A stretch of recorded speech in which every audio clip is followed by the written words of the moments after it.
como tu tava falando aí, tu tava com 3%, e aí o mundo, e aí a vida acontece, né, cara? O Brasil, ele é um lugar tão interessante que aí a gente começa a ter, a gente tem de tempos em tempos aqui uns escândalos, né?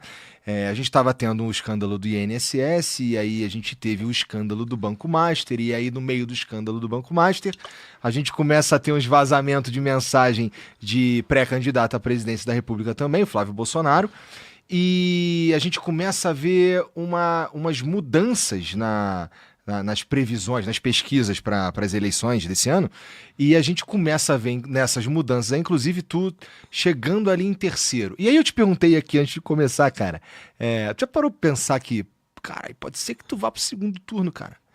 Eu vou. Pode ser que, assim, que as coisas aconteçam, porque assim, como a gente estava falando também antes de começar aqui, cara, eu achava que, sei lá, tu ia ficar ali em quarto, em quinto, sabe qual é? Não ia ter, nem passa perto de ir para um segundo turno.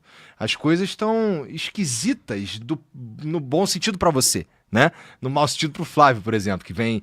Não é que o Lula, com o derretimento, com a perda de votos, ou com a perda de intenção do Flávio, o Lula ganhe, mas ele ainda perde, né? E é bom para tu, por exemplo.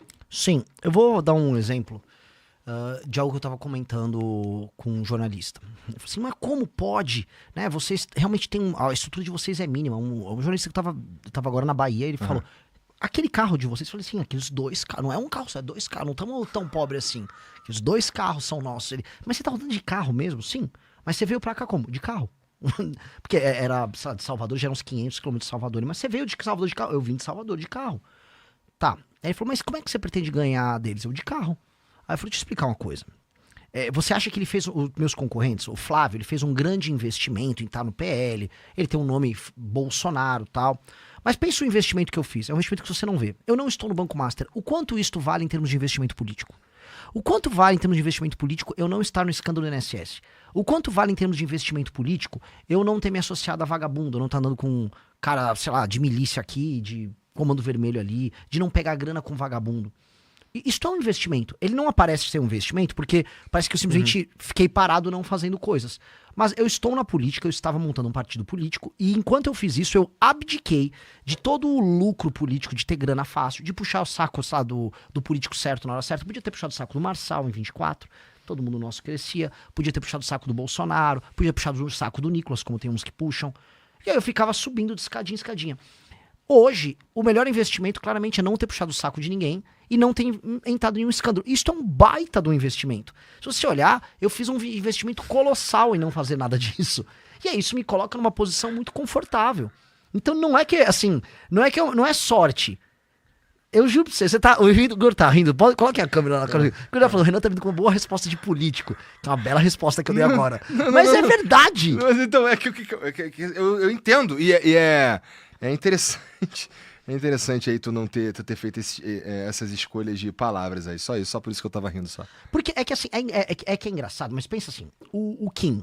Se o Kim, pensa assim, o Kim fez uma escolha. Quando o Bolsonaro começou a errar no primeiro mandato dele, o Kim falou, vou criticar.